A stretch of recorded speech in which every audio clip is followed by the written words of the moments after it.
Hi everyone, welcome back to my channel. If you're new here, I'm a nursing student studying in Nepal अनि आज चाहिँ मैले disaster management चाहिँ present गर्न लागेको सो भिडियो चाहिँ लास्टसम्म हेरिदिनु होला अनि if you haven't watched previous sessions you can go through the link given in the description box.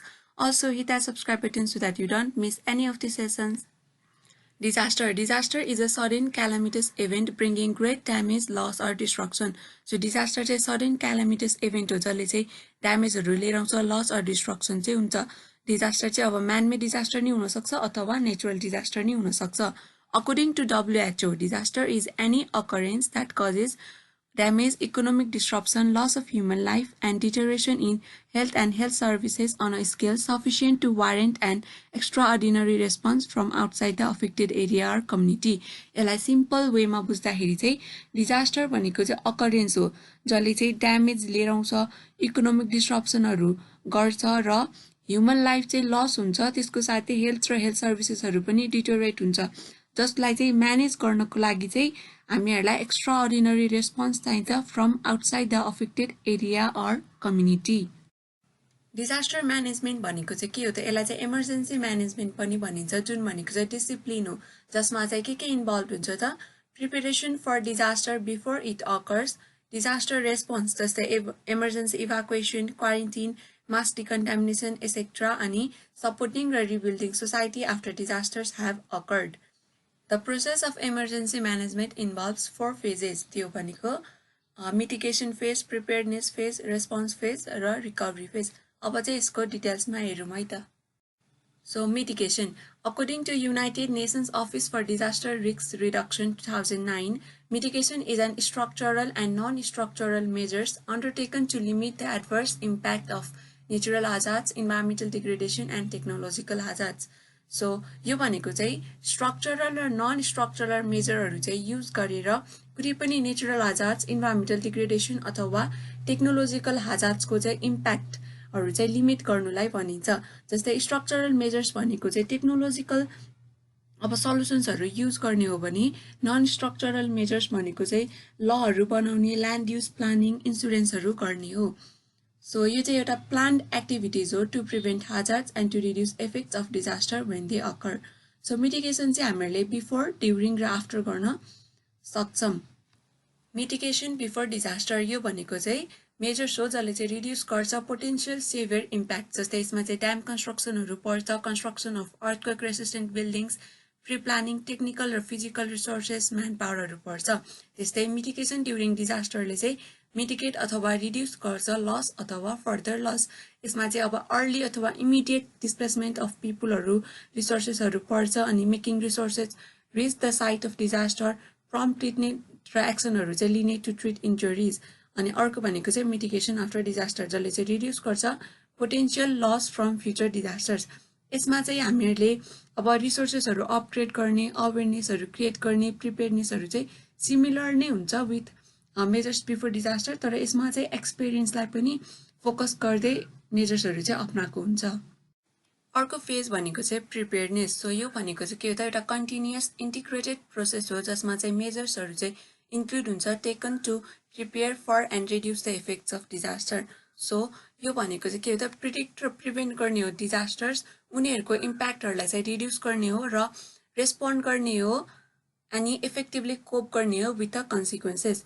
So यसमा चाहिँ इन्भल्भ हुने भनेको चाहिँ प्री डिजास्टर एक्टिभिटिजहरु चाहिँ हुन्छ, जस्तै कि developing and overall preparedness strategy, policy, institutional structure, warning, अनि त्यसपछि फोरकास्टिङ गर्ने क्यापेसिटिज र plans based on sound risk analysis. Next phase भनेको चाहिँ रेस्पोन्स.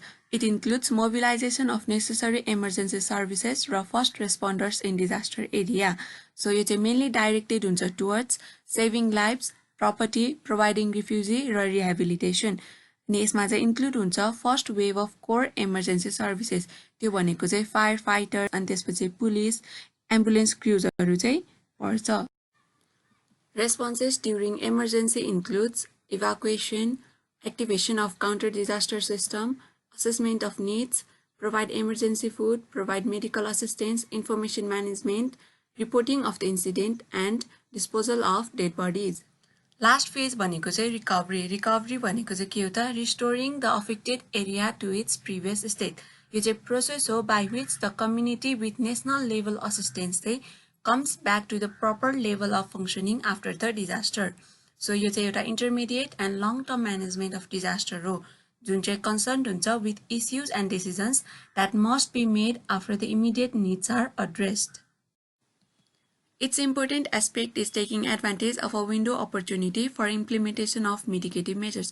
So यो भनेको चाहिँ डिजास्टर एरियाको सिटिजन्सहरूलाई चाहिँ अब मिटिगेटिभ मेजर्सहरू अपनाउनको लागि चाहिँ त्यतिखेर भन्यौँ भने उहाँहरूले चाहिँ त्यो मेजर्सहरू अपनाउने चान्सेस धेरै हुने भएको भएर त्यो टाइमको चाहिँ एडभान्टेज लिनु चाहिँ मोर इम्पोर्टेन्ट छ भनेर चाहिँ भन्न खोजेको हो यो रिकभरी फेजमा. अनि यसमा चाहिँ 3टा कम्पोनेन्ट्सहरू चाहिँ अब इन्क्लुड हुन्छ जसलाई चाहिँ हामीले 3 आवर्स अफ रिकभरी पनि भन्छौँ. त्योहरू चाहिँ के हो भन्दाखेरि रिस्टोरेसन, रिहेबिलिटेसन र रिकन्स्ट्रक्सन.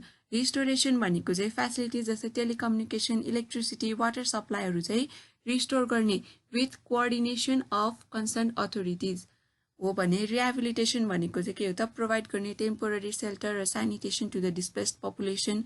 अनि रिकन्स्ट्रक्सन भनेको चाहिँ लङ टर्म मेजर हो जसमा चाहिँ रिप्लेस नै गरिन्छ कि बिल्डिङ्स र ट्रान्सपोर्टेसन इन्फ्रास्ट्रक्चर्सहरू जुन चाहिँ डिस्ट्रोयड भएको थियो by disaster. That's it for today session. आज चाहिँ हामीले डिजास्टर म्यानेजमेन्ट हेऱ्यौँ जसमा चाहिँ डिजास्टर भनेको चाहिँ के भनेको थियो त यो चाहिँ सडन अकरेन्स हो that causes damage, economic disruption, loss of human life and deterioration in health and health services र जसलाई म्यानेज गर्नको लागि चाहिँ एक्स्ट्रा अर्डिनरी रेस्पोन्स चाहिन्छ from outside the affected area community भनेको थिएँ. डिजास्टर म्यानेजमेन्टलाई चाहिँ इमर्जेन्सी म्यानेजमेन्ट पनि भनिन्छ जसमा चाहिँ के इन्भल्भ हुन्छ त preparation for disaster before it occurs, disaster response, supporting and rebuilding society after disaster have occurred. So यसको चाहिँ 4वटा फेजेसहरू चाहिँ छ जसमा चाहिँ मिटिगेसन, प्रिपेयर्डनेस, रेस्पोन्स र रिकभरीलाई चाहिँ हामीले डिटेलमा हेरेको थियौँ. मिटिगेसन भनेको चाहिँ के थियो त प्लान्ड एक्टिभिटिज हो जसले चाहिँ लिमिट गर्छ एडभर्स इम्प्याक्ट अफ डिजास्टर्स.